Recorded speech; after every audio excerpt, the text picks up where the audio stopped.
And we are live, and welcome to Wine and Reason. This is the Tiny Nun Edition. I know I left kind of a cryptic description. It was for a reason. That, a lot of strange artifacts one ends up with when one is raised very religious, as Junk Shop and I both were. And our religions, our denominations really, were not that far off. Methodist, Catholic, very close, very close. We same sacraments, but with different, the Methodists don't do the transubstantiation. We're actually eating the flesh and drinking the blood of Christ because weird. And, could agree with them on that one. But yeah, so we found, as we were moving, it was like we couldn't move anything without Jesus flying in our faces. Like we didn't realize how much stuff we still had. And honestly, I have not found nearly enough of it. I was going to show you guys more today, but now I don't know where all of it is, but I do have some cool stuff to show you.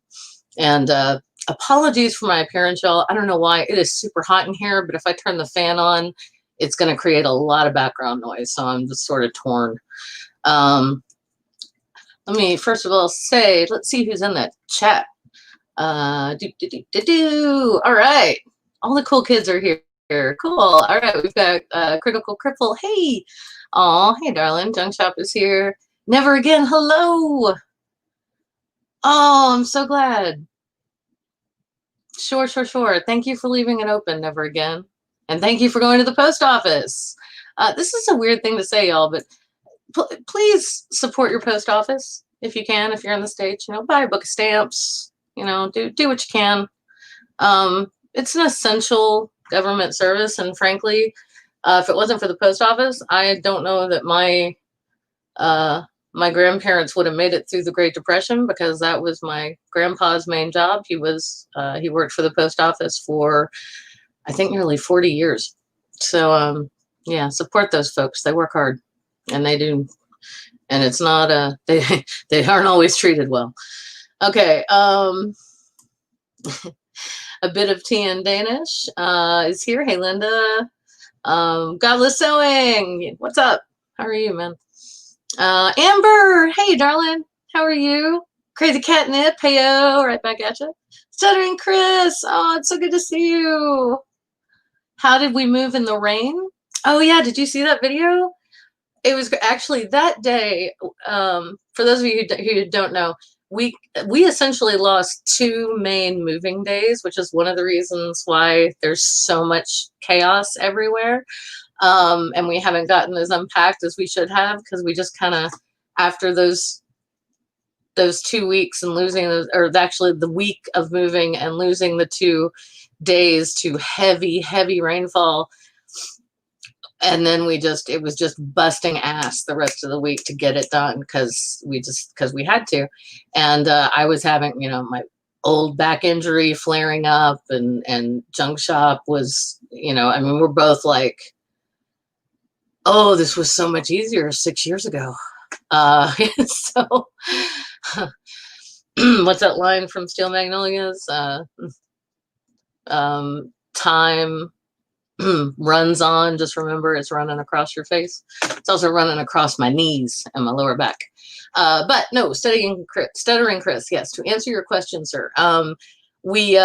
The day that it was raining so heavily and it just never stopped, we took a couple of carloads of we'd packed a lot of our clothes in big garbage bags, which I know, Mama Atheist, I'm sorry, I know that is not the most economically friendly thing we could have done, but a friend did just bring them over and say, hey, for clothes. And we were like, well, they're already here, So, and she was lovely to do that. And thank you, Sherry, you know who you are. But yeah, so we took things that were like already in plastic containers that wouldn't get, because we've got some big Tupperware like storage containers that, the rain wouldn't penetrate.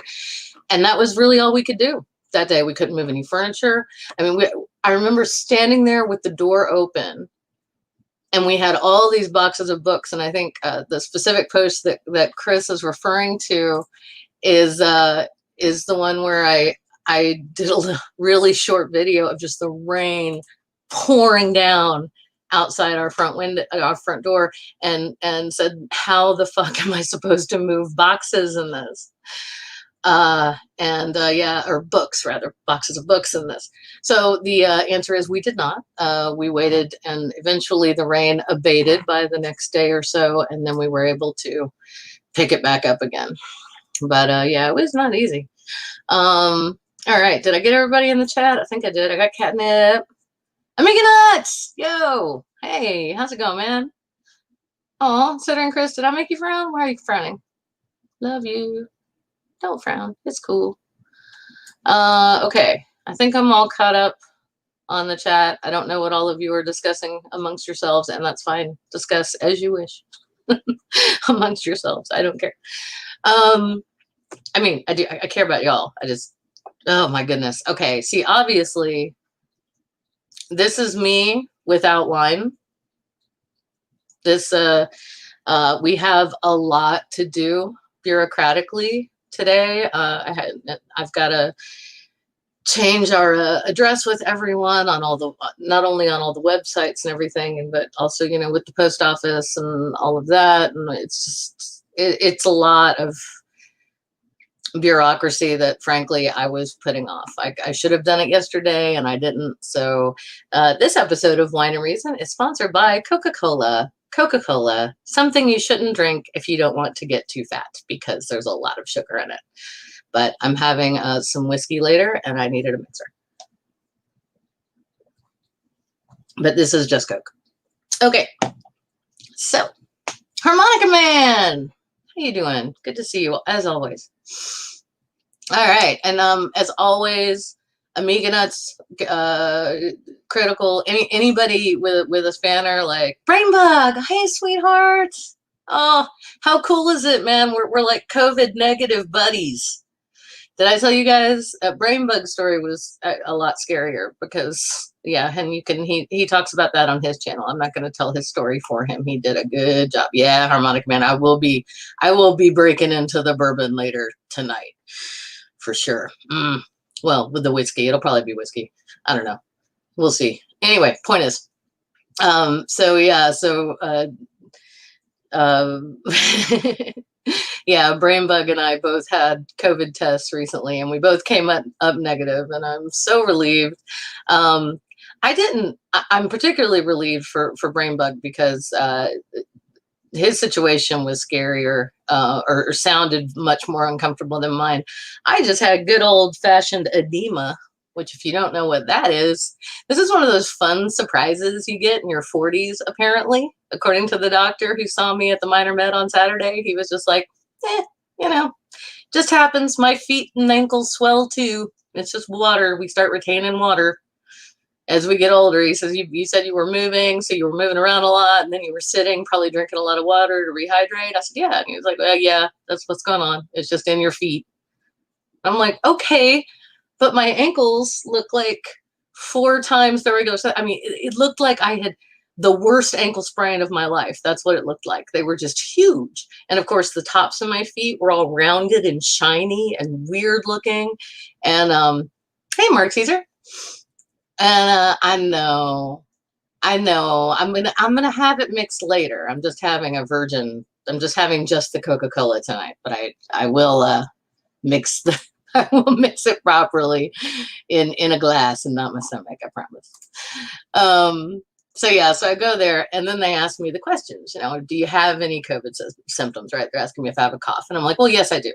But I think it's because we just moved and I'm super allergic to dust and we kicked up a bunch of dust when we moved all the stuff that we have, which is, wow, we might be hoarders, guys. I don't know. I'm wondering if an intervention is necessary. I'm not sure.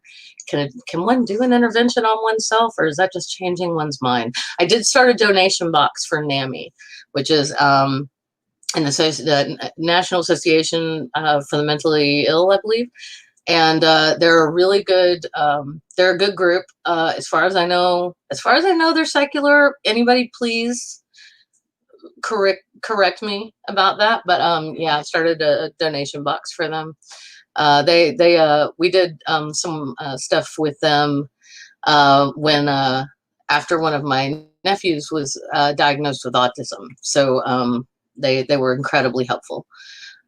So yeah, and Mark Caesar says, my fun time at age 40 was my eyes going downhill. Oh, perfect eyesight to the, oh, I'm sorry. My eyes started fucking up in first grade. So I don't know what that's like, but that would be a bummer. I can totally, when my hearing gets, when the day is going to come, I'm pretty sure, because I did choir for years and years. I played in the school band.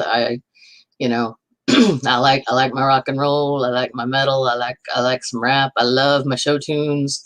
So yeah, so at some point my hearing is going to start to go, and that's going to be rough. Yeah, Stuttering Chris, fun surprise. Yeah, fun surprise indeed. My feet are twice their size, and you know, not to be like all vain and shit, but ladies, or anyone really in the chat, you know, you have an idea of how your body, parts of your body in particular, look.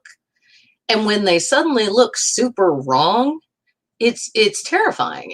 I was really, honestly, if I hadn't been genuinely worried, I for a minute I was worried that it was something else. And I'm not going to get into that because that was just me being a hypochondriac. But you know, oh, thank you, Megan. You're awesome. Yeah, y'all like shill your own stuff too. You do what you do. Ox, hey.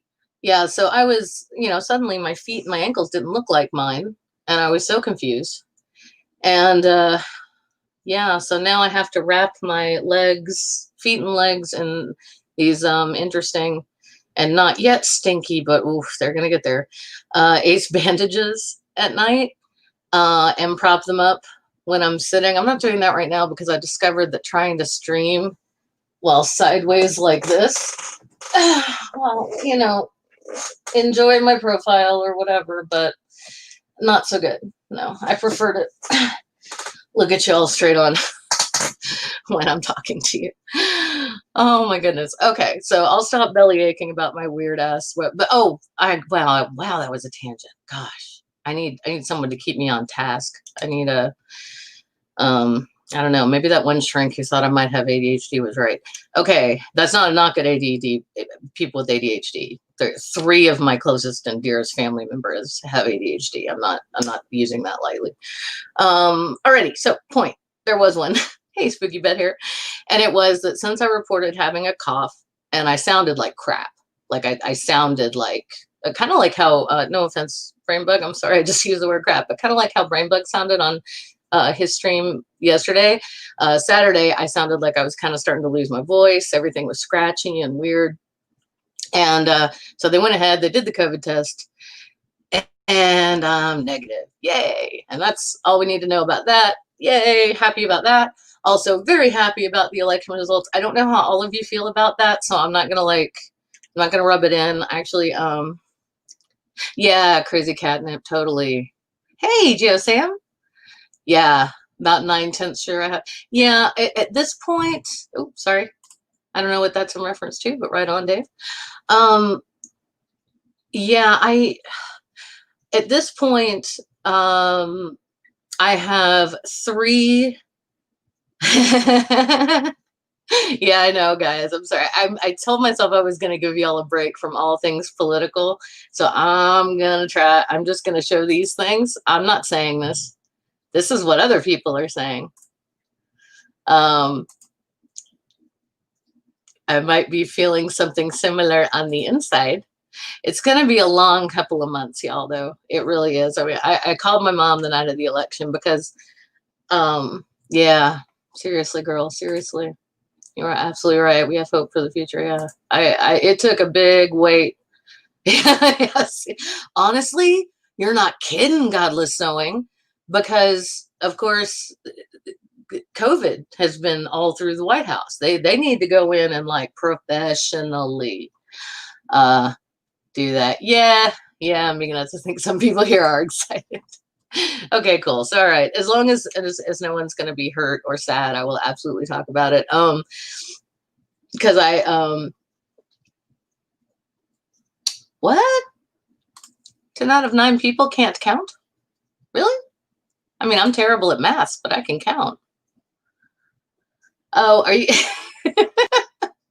No, it's no big deal, Mark. It's cool. Don't worry about it. Um, what's your prime minister like? I don't know much about the Australian government. I only know what I know about the New Zealand prime minister because of that horrible shooting that happened, and then I happened to hear her responding to that, and she seems like a really lovely person. So I hope your prime minister is great as well. I know that whoever is handling your government handled the pandemic a hell of a lot better than the Cheeto in chief did. I know that. We're setting new records for cases and deaths almost every day. Yeah, exactly. And I gotta say, for the only country on Earth that is also its only continent and is rather large and has a lot of lot going on, a lot of space. I think that's a true achievement. I really do. Yeah. Purple, hey, what up? Greetings to you, other sentient being. All right.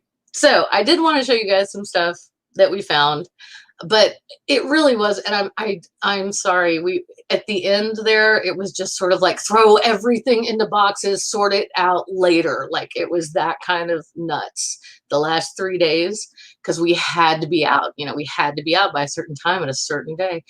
And so I had tried to corral all the stuff, because what would happen is I'd be taking books down from the shelf, right, to pack them, and little cards would start fluttering out of them.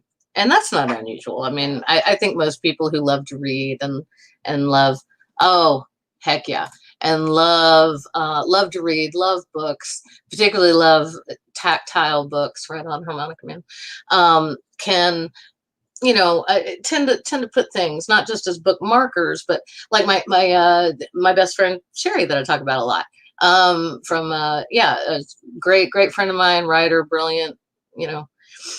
She can do everything from like build you a table to make hardcore country food from scratch. Like she's an amazing writer, and more educated than I. We went to high school, university, and graduate school together, and then she went even further. So just badass all around. Why did I bring up Sherry? Help me out, guys. Anyway, I know, Mark, packing a Kindle doesn't take much effort. You're going to hate this even more. I have one. I have a Kindle. Haven't used it. It was a gift from my former mother-in-law, who is a lovely person. It's not against her. That's not why I don't use it. I don't use it because I just didn't. I like physical books. So I know. Oh, 137 miscellaneous boxes. Thank you, Catnip. Yup. Oh yeah.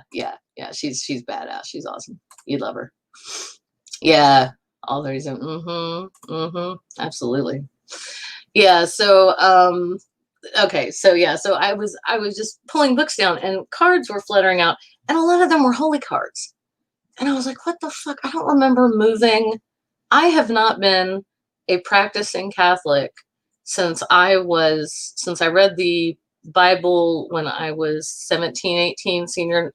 I think I was 17. I was super earnest there for a little bit. And then like a lot of teenagers are, where right after confirmation, I got super earnest, and I was like, okay. But I was also having a lot of problem with the dogma, right? So I wanted to know, I was like, okay, well, this is just what the church says. This is just what priests say and what popes have said, about the no premarital sex, about like being gay is wrong. I was dealing with being bisexual in the 1990s. I identify as pansexual now, but that term didn't exist then. It's just it's hard to be different when they're trying to put you in a specific place. And being raised as a Catholic who also happened to be a girl, I had three choices in life. I could be single and celibate, I could be married and have as many babies for Jesus as possible, or I could be a sister or a nun and be celibate and be married to Jesus. Which I gotta say, y'all, that's pretty fucking weird. I found my first communion picture recently. No, I'm not showing it to you. But they dressed us up like little brides. It's so creepy. And I remember, all I can remember about that dress is that it itched terribly. It was really itchy. Okay, so. Oh, harmonica band, you better send. I don't know if you're talking to me, but I want a signed copy of your first novel. I will pay for it. I will buy your first novel and sign it to me. Okay, so but we did find a lot of stuff, and and some of them are really funny. So these are cute. These are, I don't know. Okay, let me know in the chat. Type a 1 if you've ever seen one of these before, or if you've ever made one. If you haven't, don't worry about it. But you ever do this craft as a kid? Anybody know what this is? Buy it on Kindle. Okay, I do have some audiobooks on my phone now. Ah, okay, there we go. Amiga Nuts, Mark Caesar, Harmonica Man, Purple Rhymes with Orange really knows what this is. Yeah, this is a craft that you end up doing often if you're a kid in any Christian denomination. And you can make them as Christmas ornaments. You can make them, honestly, Lone Wanderer's Bunker too. Yeah, I'll explain. I forget about Linda. Linda knows what it is. They're called a God's Eye, or God, actually, no, not a God's Eye. They wouldn't say that. They're called God's Eye or God's Eyes. I don't know. I don't know why. It has something to do with the way you wrap the thread or something. But basically, you start with 2 popsicle sticks. And if you're really lucky, you get to eat 2 popsicles and use those sticks, but often not because they're sticky. So you don't get to do that. But they'll give you 2 popsicle sticks. You put them together in the shape of a cross because, of course, too bad the Romans didn't have guillotines. We could have cute little guillotines with little yarn pulley things for the blade to go down. That would look cool. Okay, anyway. So, and then you wrap, yeah, cool, God's Eye. Thank you, Little Wolf. And then you wrap, this is one of Junk Shop's, I believe. I'm pretty sure this was one that they made when they were a kid. I have a few somewhere that I made when I was a kid. But yeah, and then you just wrap it and wrap and wrap and wrap and wrap the yarn. There's the back. Lone Wonder, if you've never seen one of these before, you're so crafty. I bet you can figure out exactly how this is done just by looking at it. It would take me muscle memory to remember. And then you take them home, you hang them in the window, or you do macrame or some shit, or you hang them in like I said, you can do them in Christmas colors and stuff, and make a Christmas ornament for your parents, that kind of thing. Oh, and also, Little Wolf, it's so nice to see you. And yeah, so there's that. Found some of those, remnants of our childhoods. Found this one. This is nifty. This is another one of those Christian kid things. And this is also from Junk Shop's childhood. I'm pretty sure. This does not look, I have no memory of this. So I'm hoping it's theirs and not mine. But this is where they give you this little metal, please. This little plastic lattice in the shape of the cross. And then you just string the ribbon through it, and then again you have a Christmas ornament or something you can hang from the window in your car, or something you can hang up in anywhere, and it's just like that whole, yes, I'm a Christian, and here's the picture of the torture device that killed our Lord. Let's see, what else did we find? Okay, this was a funny one for me. And this is where I got, I apologize if y'all can hear that. They're doing construction, and they didn't tell us they'd be doing it today. It's not supposed to start until tomorrow. They're actually going to start tearing the roofs off of our apartment building and redoing them. So there may be some weirdness with the streams. We will let you know in advance if at all possible, and I'm so sorry. So the name of this stream, Tiny Nuns Edition. Oh yeah, right. See? Oh, thank you, Mark. Yeah, my mom used to make a lot of crafts like that. Yeah, and I mean, you know, it's fun and it's soothing. I like making things. Cantier thing. Okay, cool. There's like this something you put in a box and find 20 years later and go, oh yeah, exactly, Ox. So this is, as you can see, a very tiny nun. Now the funny thing is, this has nothing to do with my Catholic upbringing, except that a dear friend of ours, dear friend of ours, Kim, gave us as kind of a joke Christmas present one year after she found out that I'd been raised Catholic, a bowling for nuns set. So I've been finding these tiny little nuns everywhere because I have enough of them for a full set of bowling pins. And then there's a really pretty red and yellow marble that looks like a bowling ball. And you just play it like on a table. You just like roll the ball and it hits the nuns and you try to get a strike or not. I had this thing, kept it in its box. Hey, Paul Camish, good to see you, sir. How are you? I had, I mean, for several years, because Kim and I met when we worked together at a bookstore. And when she gave it to me, I was like, that is hilarious. I'd already been a practicing neo-pagan for well over a decade. And I thought I'd lost a lot of my Catholic baggage, but I just kind of put the box away and never played with it.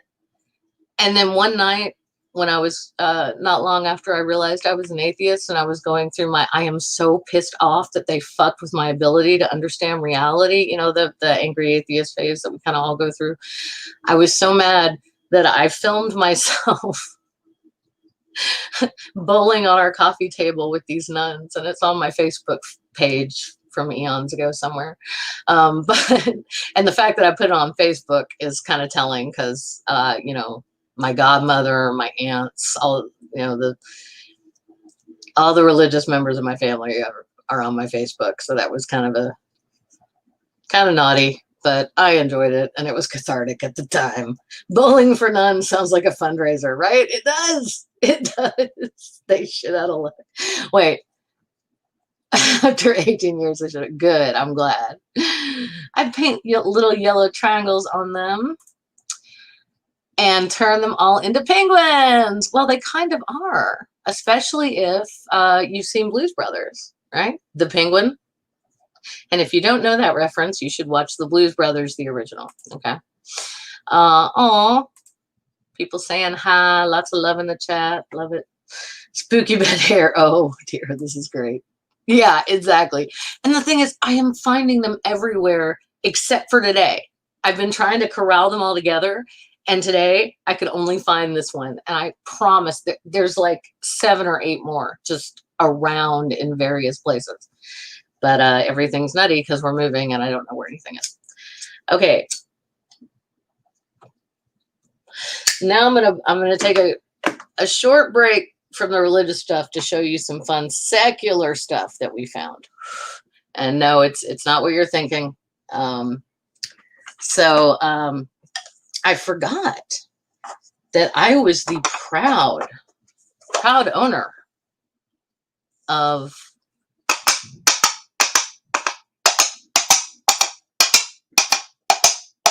a horse. If you're into Monty Python, and yeah, I know John Cleese is not our favorite person at the moment. He's old. Hopefully, maybe he'll change his mind. That'd be great. Okay, but for Monty Python's Spamalot. And the best part about these coconut halves, first of all, they're labeled left and right. I know that's upside down to you guys. How about that? Yeah. There we go. I kind of bend that way. Okay. They're labeled left and right, which is completely superfluous. And they come with instructions. and they're pictures, like something you're building from IKEA. It says, let's see, ooh, okay, directions, like that, right? Clip clop, clip clop, clip clop. Not like that. You don't, not like that. Like that. And that was something I was so happy to find. And I just went, I'm like, we're trying not to unbox everything. We're trying to leave some stuff, stored so we don't have to, so that, 12 months from now when we have to find a new place. Oh, what's John done? I don't know, man. It's weird. Okay, so Paul, hey, what he did is he signed a letter along with some other people in solidarity with J.K. Rowling and that horrible essay she wrote about her fears for young women being possibly attacked by trans women in bathrooms or something. Not in bathrooms specifically. It's a very convoluted essay. It's very transphobic. I did read it word for word, but it was so gross and it made me so sad because I really admired her for so many years. I mean, I was so angry. I remember saying to Junk Shop after I read the essay, and it is online. You can read it for yourself. I'm sorry, I don't have a link, but just type in like J.K. Rowling and transgender and you'll find it. But I mean, it was upsetting because her books. Okay, so my father started reading the Harry Potter books to connect with his oldest grandson who was reading them. Started reading them when he was 8. That's my oldest nephew. So I read them too. And so it was like 3 generations of our family connecting over these books, just like my aunts and uncles and parents and my grandparents and all of us kids had connected over Star Wars. So it was just this really cool thing. And then also, of course, I've been a Monty Python fan since I first saw Monty Python's Flying Circus on MTV when I was a little kid. And and I love John Cleese. I loved Fawlty Towers. I love oh my God, A Fish Called Wanda was a life changer. He's just wonderful. He's by all accounts a very kind person. I think he just doesn't, I don't think he quite gets it. And given the generational difference and stuff, I'm trying, my spouse is non-binary. It's a hard thing for people to understand. We haven't even tried to explain, we haven't even tried to explain this to their parents or my parents. My parents are 78 years old. They don't understand trans people at all. It does not compute. They've only been okay with gay people for like, maybe the last 15 years. And that was a huge step, a really huge step for them. And so it's like on one hand, like part of me wants to say, hey, they've come a long way. Let's let them have that win. And then maybe if my mom didn't have dementia, maybe if she was, more coherent, we'd talk more about the trans stuff. And maybe I will. And I try sometimes, with my dad, just kind of a little bit, but it's rough. So John signed a letter in solidarity with J.K. Rowling and the feeling that somehow trans women are somehow taking away from cis girls. And I don't, and like I said, just, you can read the letter for yourself. So that's what I mean when I said I was a little disappointed in John Cleese, but I also understand that he comes from a different time, and and I know I don't mean that as an excuse, but it can be a reason. It can take people a minute to come around to things. I mean, it's happened to me. I've heard of things and gone, I'm sorry, what now? And then, realized, oh, wow, okay, that socialization is an indoctrination. Those are hella hardcore drugs right there. All right, so we got Harmonica Man saying, Fear and insecurity are the epitome of failure, citing Randall Magley, 1987. I do not know Randall Magley, but I will look that up. Oh yeah. Yeah, Johnny Depp. Yeah, that's I don't really know that story well. I've just heard pretty much what Lone Wanderer wrote. I haven't read about it myself, mainly because damn it. I've had a crush on Donnie. I've had a crush on Johnny Depp for most of my childhood and adulthood. Damn it. It's upsetting. All right, anyway. No, you know what? You're right, Brainbug. You're right. Hang on, let me pull this up. Oh, hey. Yeah, thank you. That is also nice, Linda. I'm sorry, I hit the wrong one, but that's a lovely sentiment. Oh, and I did it again. Okay, where is it? You guys are hopping. Okay, here we go. We need to push it on them. No offense to your parents. Make them accept or own the title of big. Okay, you're right. Yeah, that's fair. And that actually is, you know what's funny? It's interesting, Brainbug, because I talked to my dad for decades about gay people, and I came out to him as bisexual, and I did all of that, and my parents were still like stuck in 1960 for the longest time in their heads about that, and it was not until he met one of his grandkids' best friends. And they were playing, I don't know, I've told this story before, but they were playing Dungeons and Dragons together, a bunch of them at my parents' house, because Logan was living with them for a little bit right after, between college and some other stuff. So anyway, point is, my dad was playing D&D with his grandson and his grandson's friends, and my dad really took a shine to this one young man. He thought he would, really liked him. Said, no, he's a real stand-up guy. I like that kid. He's got great manners. He's really cool, and he's funny. And it wasn't until much, much later that kid came out to my dad. I don't even think it was like a coming out necessarily. It was more of like okay, well, I've got to go pick up my boyfriend. And my dad was kind of like, oh. And as my dad put it, I had to rethink some things. And that was when my father, who had been homophobic my entire life, stopped being a homophobe. So it took him, real, like getting to know, it's kind of like what Seth Andrews has said about, the atheist label. It's like, you don't have to introduce yourself as like, hi, I'm Julie, I'm an atheist. You can let people get to know you first. And then when it comes up organically, because it will, then you can tell them. And if they already know you as a nice and kind and responsible person, or just as somebody they like hanging out with, I mean, fuck that. We don't all have to be saints, right? I surely don't want to be. They have horrible lives and deaths. And I'm about to get to one. But yeah, so sometimes, yeah, it's like if you know someone first, you can't hate them, right? Okay, so moving on. But yeah, thank you, Amiga Nuts. You're right. And I have worked on my parents with the trans thing. It's just a little bit, but I have not always done it in the best way. Like the first time they ever brought it, they ever just mentioned it,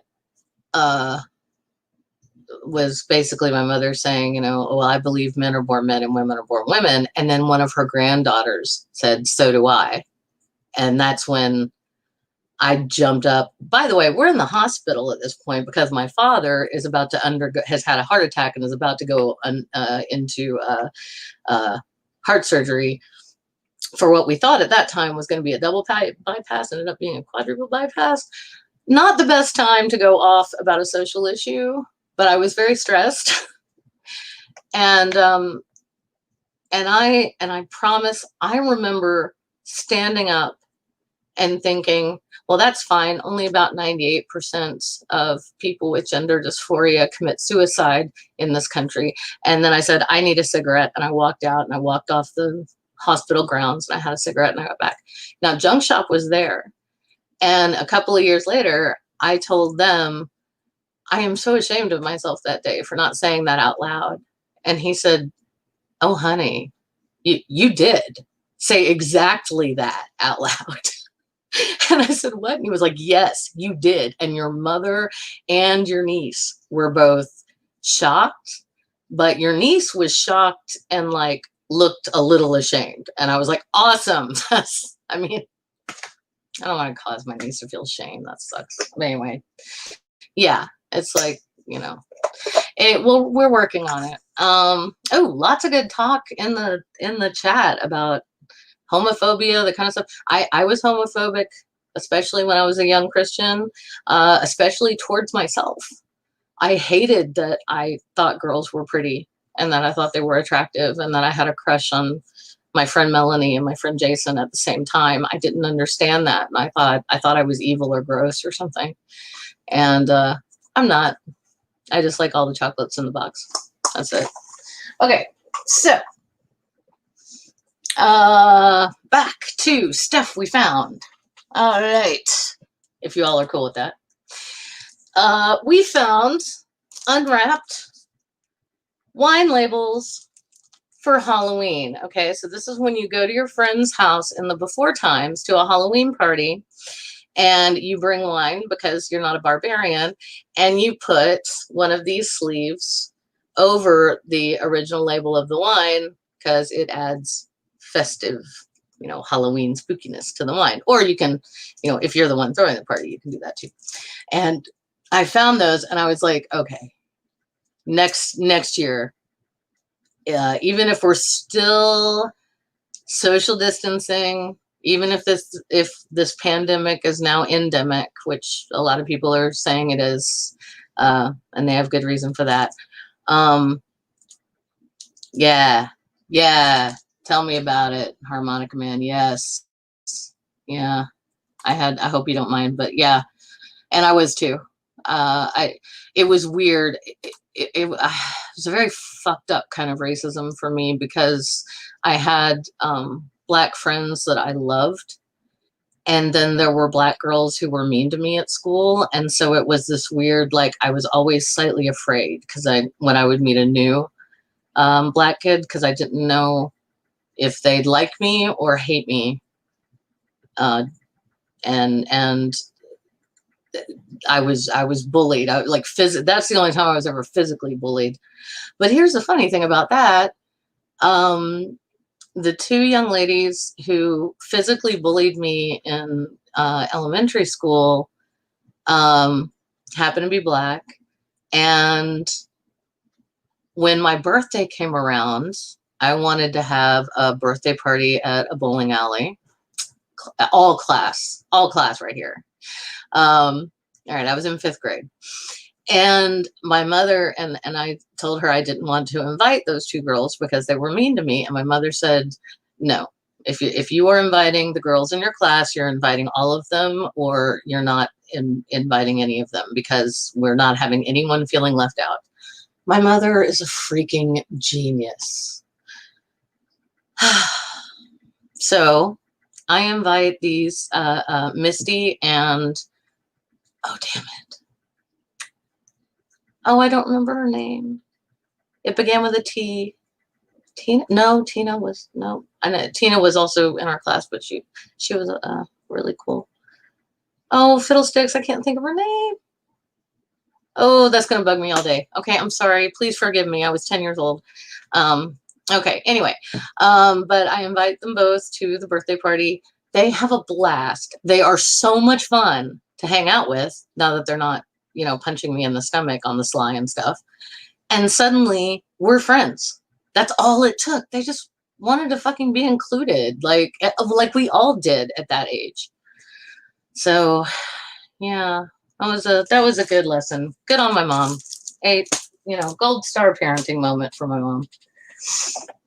Oh, hey, and ta-da! Yes. How is it that this boa in my home still has the tag on it? This is a sign of our times right here, my friends. This is so fabulous. and neither of us have ever used it for Halloween nor for anything else. I'm so glad I found it. And oh, I will find something to do. Even if it's just making a video for y'all. I'm going to find a way to use this boa somehow. This is amazing. Okay.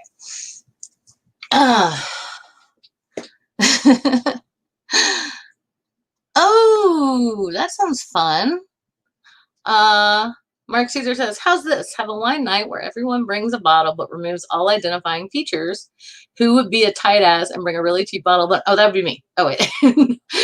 Kind of like your Halloween wine night. Yeah, no, I totally did that. That's a great idea. Yeah. Oh, thank you, Microraptor. And also welcome, Microraptor. Thank you for being here, girl. It's lovely to see you. Yes, it will be fucking used. Yes, it will. Yeah. Oh my God. Okay. If anybody else has snuck in on me and I didn't see you, oh, that puts the onus on you. Like you're sneaking. No, you're not sneaking. If anyone else has come in and I have missed you, I apologize. I'm so glad you all are here. This is awesome. I've missed you guys so much. Okay. So, okay. Less fun, not Halloween related, although kind of creepy. Y'all know how Junk Shop and those of you who follow Improv Bible Study are in Psalms right now. Wait, are you in Psalms? Or are you in? No, you're in. I almost said platitudes. You're in Proverbs. Although calling it platitudes would work too. Okay, no, you're in the proverbial phrases book that has way too many chapters. But we did Psalms earlier. Yeah, you'd be reasonable. Hey, when it comes to wine, I just gotta say, I'm sorry, I gotta say this. I gotta interrupt myself to say this because Microrap, whoop, no, not Psalm Chip. You were right. You were correct. I would bring a reasonably priced but yummy wine. Yes, that is the thing. You do not have to.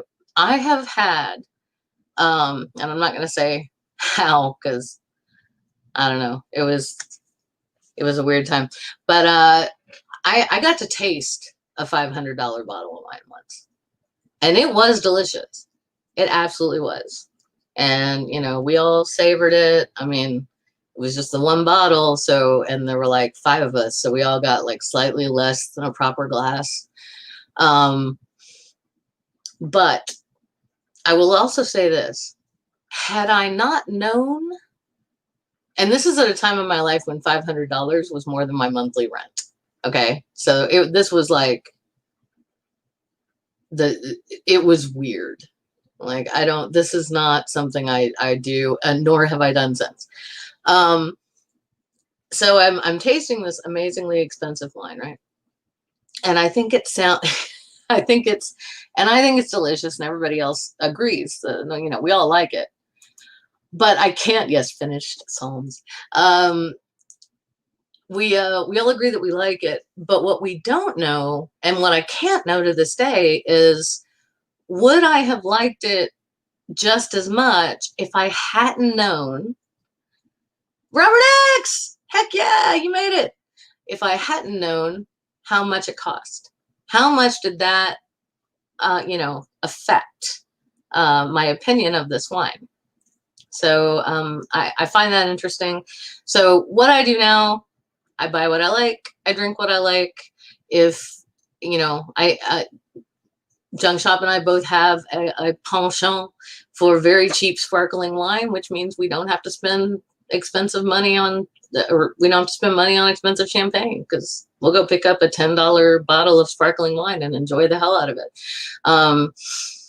So yeah, and it is, yeah, it really is just, it's to your taste. Like, yeah.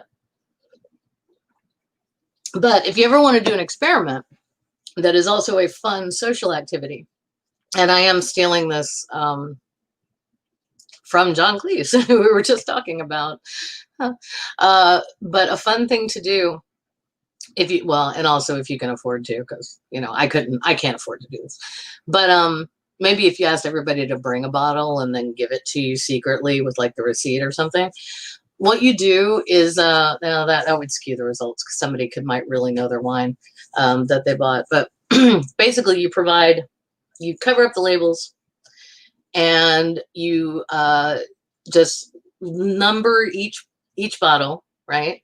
1, 2, 3, 4, 5, 6, 7, 8, 9, 10. And you tell everyone, and you give everybody a scorecard. And the scorecard has a space to write the number that corresponds with the bottle. And next to that is what they think that wine cost. And you start with a really low end wine, like a $6 bottle of wine. And that's in, US American dollars, but not much. And you go up to, as high as you want to go, really. But I wouldn't, like, if I could ever afford to do this, I probably wouldn't go over $100 bottle of wine, just because that's a lot of money. And then you let people just go around tasting the wines, and then they get to score it. And then at the end, you have a reveal. And you will often find that some people thought that that $6 bottle of wine was the $100 bottle of wine, and vice versa. It's really interesting because it just shows that people, and then you go to the person who thought that the $6 bottle was the $100 bottle, just go, hey, good on you. You don't have expensive taste in wine, and there's nothing against you. It's not like you have a bad palate. Just, this is what you like, and lucky for you, you don't have to spend as much. Oh no, a wine so cheap it's just a bunch of grapes because they didn't even spend money making it. Oh no, yes, Micro Raptor. We had a wine like that once. It's the only wine I've ever directly poured down the sink. I wouldn't even cook with it. Oh, cool. You make your own beer and spirits. Incredibly cheap. Very nice. Get you drunk. What more do you want? Yeah, I understand that. Yeah. So what Micro Raptor was saying, there is something to that. I buy mid-tier whiskey. Yeah. I try to, every year at Christmas, I treat myself to a really nice bottle of scotch. And that is my Christmas present to myself, for smiling through all the Christian stuff with my family, because Christmas it's not just this part. There's a lot of the fun cultural parts. There's the food and the lights and the trees and the hanging out and all that. And then there's Jesus, Jesus, Jesus, Jesus, Jesus, Jesus, Jesus, Jesus, Jesus. And speaking of, here's one of the cards that just fluttered out of one of our books when we were trying to pack. And this shows Jesus with a little girl in his lap, and a bunch of other children, and some women who have their hair partially covered, so they look super young and like teenagers, but maybe they're moms. I don't know. Biblical weirdness, or biblical cringiness. On the back, it cites Psalm 100, make a joyful noise, blah, blah, blah. And this is from Christian Appalachian Project, 322 Crab Orchard Road, Lancaster. I should probably stop there. I don't know why I was saying their whole address. I'm sorry. And I'm sure they're lovely. But yes, so there's that. All right. What else do I have here? Oh, I showed you that. Oh, okay. So speaking of of Psalms. Okay. So see this case? This is amazing. This was Junk Shops. And this is, there are cassettes in here. And for those of you, sorry, I was going to do it as a joke, but I can't even keep a straight face. I'm sure you all know what cassette tapes are, but just in case you don't, for those of you, who are like under 25 and maybe haven't seen a lot of these, this is how we used to listen to music before CDs became cheap enough for all of us to afford them. Okay, and then that's way before music is listened to now. But anyway, okay, so this has 12 cassettes in it, and the cassettes are all the Book of Psalms on audio cassette, set with praise and worship music. So here we've got it. They all say praise on the outside. And then here, it's, oh yeah, let's see why. And then there's the cassette that's Psalm 1 through Psalm 11. And I do not have a cassette player. I can't play any of these for you, and I don't know if it would be upsetting to anyone if I did. So I'll just stop there. But yeah, we found this entire little thing, and it's this pretty strong. I mean, it's not leather, it's plastic, but it's this pretty hardcore case. It's got a little handle. And it's very, look at how 80s that is. That is so 80s, right? 80s, early 90s. Yeah. Get your vinyls out. I do. Thank you, Dave. We do have vinyl. We just have good vinyl. We don't have a lot of Christian vinyl up in here. I honestly don't know that we have any. I will say I was a pretty hardcore Amy Grant fan for a hot minute, and I could almost play one of her songs on the guitar at one point in my life, but it's been so long now, I've forgotten. Oh, you used to have the 5 Harry Potter books on cassette too. Yeah. Ooh, Linda's got vinyl. Nice. Yeah. For former theists, is there something? Oh, this is interesting. Microraptor question. Excellent question. Oh, is Captain Timothy in here? Well, thank you anyway, Amiga. Thank you. Regardless. And also, Captain Timothy, if you're in here, hello, I didn't see you. For former theists, is there something cathartic about joking about religion? Oh, absolutely. Yes, there is. Absolutely, Microraptor. I don't know how you were raised, but for me, that is absolutely true. Because for me, and I don't, religion was never a light thing in our household, ever. It was all or nothing. It was, not only are we a Christian family, we are a Catholic family. And this is who we are. Not what we do on Sundays. This is who we are. We had, I think I've said before, I had 4 great uncles who were priests. Some of them were missionaries. Some of them, one of them, actually my favorite of the bunch, he was a Franciscan monk, and he was so freaking cute in his little brown habit, or not habit, robe with the hood thing, little rope belt and everything. And yeah, they dress like it's the Middle Ages, which is cute. Because he was full on like a monk by then. He had been a priest. Okay, here's the difference. Monks and nuns tend to be cloistered, and they live in abbeys or convents. Okay, usually they're priests and sisters or nuns who are in the community. They're the ones that you see at churches doing stuff, and saying mass, doing stuff for a parish or what have you. And that's about as bare bones as I can make it. But it wasn't. But like my great uncle, who's no longer with us, he was such a kind person. He was so sweet, and he did all. He married my mom and dad to each other. He performed their wedding. He performed the first communion of, oh wait, no, he did not. I'm sorry, that was a different priest. Nope, never mind. Here, edit that from your brains.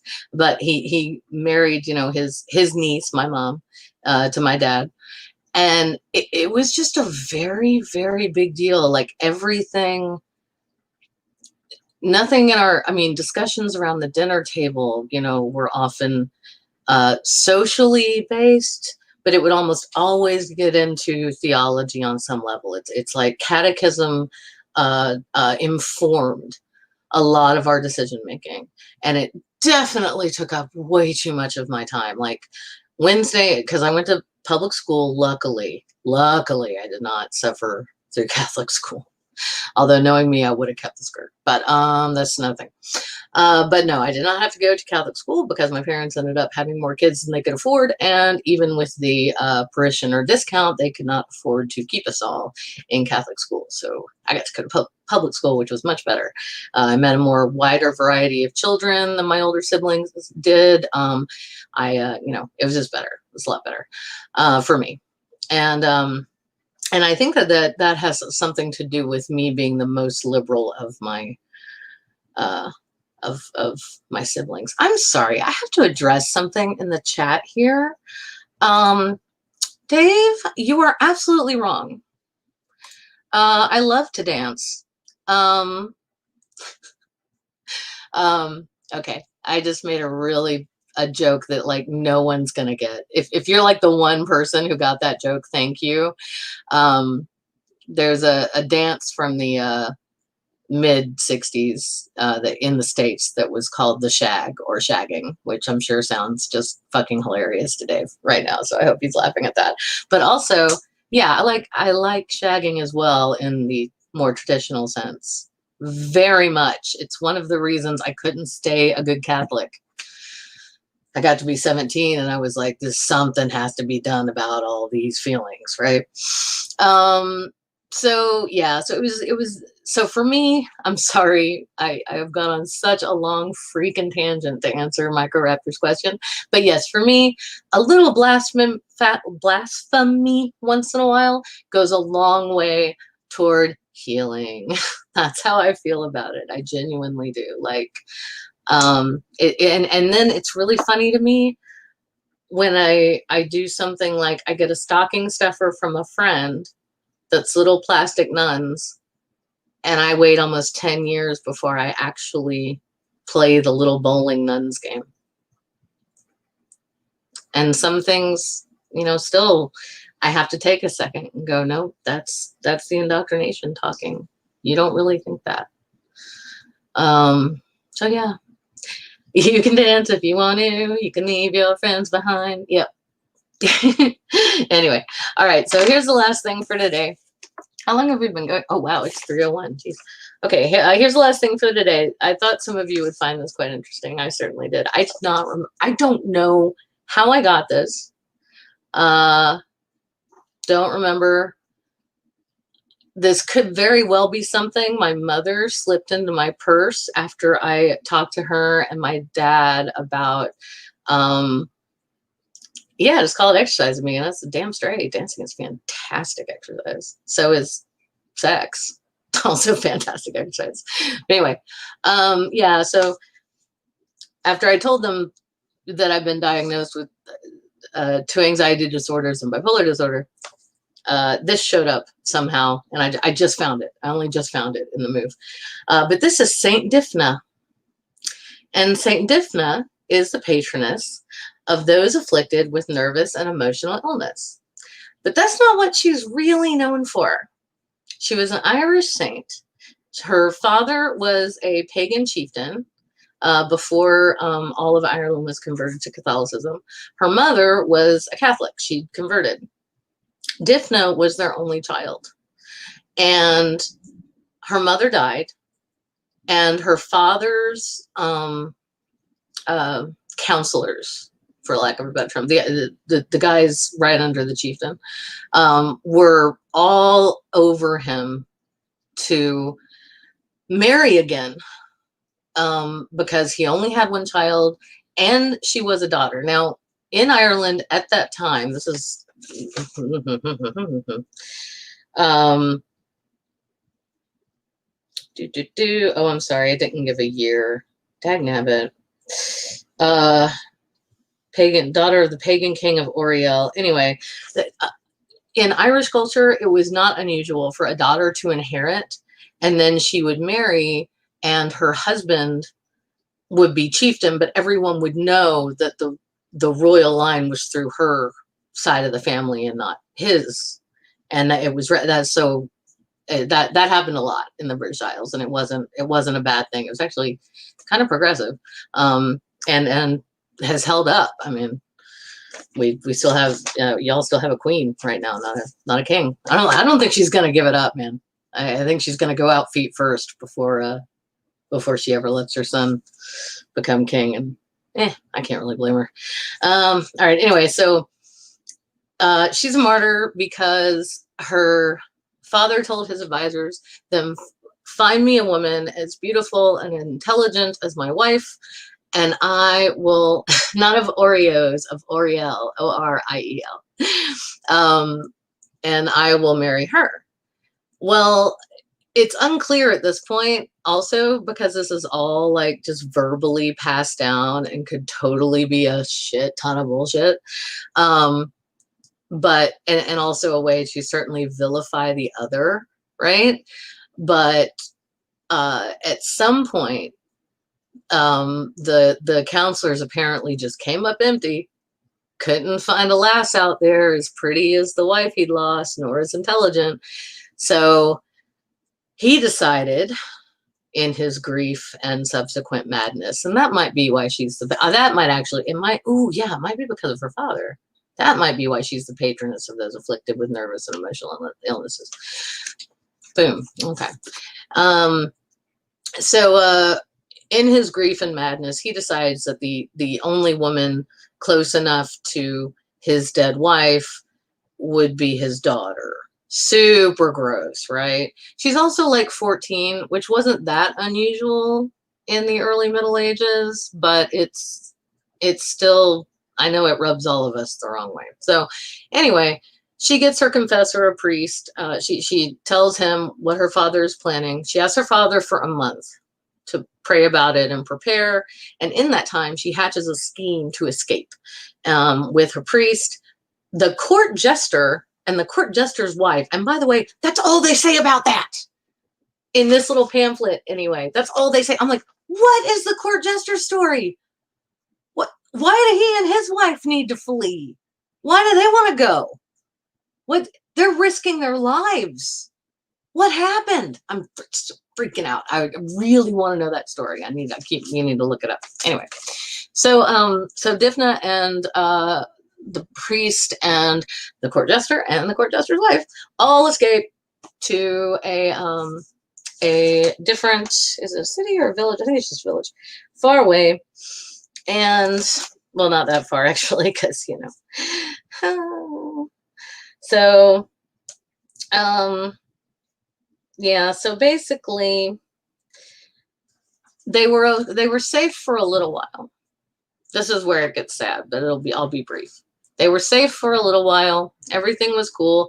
Difna had promised her virginity to the church. So essentially, I know it sounds super gross, guys, but if you're raised Catholic, or were raised Catholic, this makes sense in a real, it's not, yes, it's as twisted as it sounds, but it's not as twisted as it sounds. I don't know. Basically, she wanted to be a nun. She wanted to be a nun, bride of Christ, serve God, not ever be with a man, not have babies. And as the only child of a chieftain, that was a really unpopular idea with her father. Even before he decided he wanted to marry her and incestuously, be with her. That was even before that. He was like, no, you have to get married and continue the family line. This is how this works. It's how this whole chieftain thing works. Sorry, your mom only had one kid, but you're it. And Dymphna was not down for that, which is admirable, honestly, because she was, if she didn't want to get married and have babies, she shouldn't have been forced to. But so they think they're fine. And then, of course, her father tracks them down, finds them all, kills the court jester and the court jester's wife, kills the priest. And then he asks his daughter one final time if she will just accept it and become his wife. And when she refuses him, he lops off her head with a sword. The bodies are left exposed to the elements. The chieftain and his people return to their main seat of power, and the local villagers, out of pity, make a tomb and bury the bodies in it, in a cave. Now, years and years and years and years and years later, let's see. Oh, this would have, they fled from Ireland to Belgium. So years and people had forgotten that this tomb existed by this point. Okay. And so in Belgium, somebody, finds this cave, and inside it, there are these two beautifully, and I don't know why just two, because there would have been 1, 2, 3, 4 people buried. So did they bury like the priest and the jester and the jester's wife in one coffin and just Difna by herself? Because Difna was buried alone. Anyway, there are the pamphlet says there's 2 coffins, and they're ornate and beautifully inscribed, and that the one holding one body says, "Here lies the Holy Virgin and martyr Dymphna." Now, everybody in this town, in this little village in Belgium, because it's been so long since this happened and their ancestors built this tomb. It's been a long time and people have forgotten. So they don't know this story. The story, for some reason, didn't get passed down. Maybe because it was so sad. Maybe because it was so horrific. Maybe because the townspeople had to wait while, you know, animals gnawed at the bodies before they could give them a decent burial, because they had to wait for the chieftain and his cronies to get out of town so nobody else would lose their heads. But for whatever reason, the story did not get passed down. So people find this tomb and they see these beautifully engraved coffins, and they read this inscription and they're like, "Oh, Holy Mary, Mother of God, this is a saint here. We've got a saint."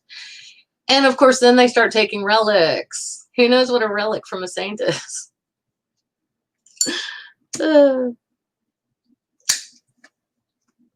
It's often a piece of their garments. It can be a part of their body, like a finger bone. It can be a secondary relic, which is something that has touched a saint. And there was a big market for this shit in the Middle Ages, especially during, body parts, but you better got it. Especially in plague times and times of war and times of bad. People would sell splinters from the true cross, all that stuff. I would love to see the antiquities. Oh shit, what do they call it in antiques? The, damn it, junk shop knows the word. It's gone out of my head. Anyway, not important. But the provenance, I would love to see the provenance on a splinter for the true cross. That'd be great. Oh, hey, Purple's got some info. Let's check this out. For some tribes in the British Isles, leaving the bodies for scavengers was common and considered respectful as it was returning them to nature. That is absolutely true. Purple, you are completely right. It just happened that the reason they fled to this particular village in Belgium was because it had already been converted. So that village wouldn't have done that necessarily, but yes, you are absolutely right. Like, lots of people would have done that. And actually, you're right again, because her father again was a pagan. He wasn't a Christian. So for him, leaving her body to nature might have been the most respectful thing he could have done. Now, striking her head off with his sword, that was kind of a dick move. But there you go. And guys, we don't even know if this really happened. I mean, I don't know. Maybe we could go to Belgium someday and find out. But yeah, so this was written by Florence Wedge, this wee pamphlet, just a little mock-up, brief summary of Saint Dymphna, patroness of those afflicted with nervous and emotional illnesses. And her prayer is, "Saint Dymphna, strengthen us." Jesus Christ, sorry. They're painting the outside of the building and a guy just put a ladder against my window and scared the absolute crap out of me. All right, guys. Well, I think now that the construction has officially come to my window right next to the computer, it's probably about time to round this out with the sad story of Saint Dymphna. I'm sorry. I actually thought, I don't know why, I thought I could deliver that in a more humorous way. But no, young girls being murdered by their fathers, that's just not fun. All right, so did I miss anything? All right, well, I hope I have brought you all some distractions. Oh, Dave, no, I have not found the Chucky doll yet. I'm still waiting for the horror. I scared you too, little wolf? Oh, I'm sorry. Yeah, if that was really loud, guys, I'm sorry. That was loud. Yeah, I hate that too. I hate it when that happens never again. When, like, you know, parents murder their children who are barely 15 years old. Yeah, it's fucking horrible. Ooh, you heard that bump. Yeah, it was always loud. If you rounded up all the splinters sold, this is good. If you rounded up all the splinters sold to tourists as part of the True Cross, you could build a cathedral. I bet you could. And redo Notre Dame. I like Saint Vincent. That's a singer, not an actual saint. There is a Saint Vincent. That's hilarious. I'm sorry. What got me Micah Raptor is a very popular Catholic charity organization is Saint Vincent de Paul, and my mom volunteered for them a lot when we were growing up because they helped us a lot. Or they helped dad and her. If you're in they'll like help you get furniture and if you're having a new baby and you weren't quite prepared, they'll help you get baby stuff and that kind of thing. So oh, I'm sorry. I'm sorry, never again. I was referring to someone making a loud noise and scaring me, but yes, I don't care for children. No, I imagine not. No, I wouldn't peg you as someone who did. Love me some Chucky. I do too, Little Wolf. And the funny thing is the movies don't scare me, but that freaky little doll does. Like, I always know exactly where it is. And one time, Junk Shop moved it and had it like facing outward, like looking over the chair toward the door. And I opened the study and I screamed. And I was like, God damn it. And I knew what had happened. And I was like, yeah, you got me, But they very kindly said, I won't do that again. I didn't expect it to freak you out that much. And I was like, I don't know why it does, except that I have never liked dolls, not even as a little girl. I didn't like them. I liked stuffed animals. I did not like dolls. St. Vincent de Paul, the #1 provider of cost. I'm not, wow, that's awesome. Yeah, they can be. I mean, whatever. If you like them, you like them. That's cool. I was always jealous of my brother's toys because they were cool and did stuff. Like trucks moved around and the big G.I. Joes and oh my God, the Star Wars toys that they had and destroyed by lighting them up with freaking, they'd like put black cats and bottle rockets and stuff on them so that they'd be like, doing the space battles, but that would of course ruin the toy. Oh, had we but known. Several family, there's a whole generation of children in my family who could have gone to college on some of that stuff had we known. All right. Well, with that, y'all, and with my weirdly non-alcoholic beverage, yeah, I love stuffed animals. Sock puppet monkeys. I always like those. Some puppets are freaky. Okay, we have to stop this. All right. Winding down now. Say final things. Love you, Critical Cripple. Lego. Yeah, purple. You're absolutely right, Lego. All right. Oh, Joe Biden is live. Okay, everybody go watch that. Love you guys. You can't find truth in wine. You may find it in reason. And also 15 minutes Critical Cripple show is on. So go check that out. Love you guys. I'm ending the broadcast now.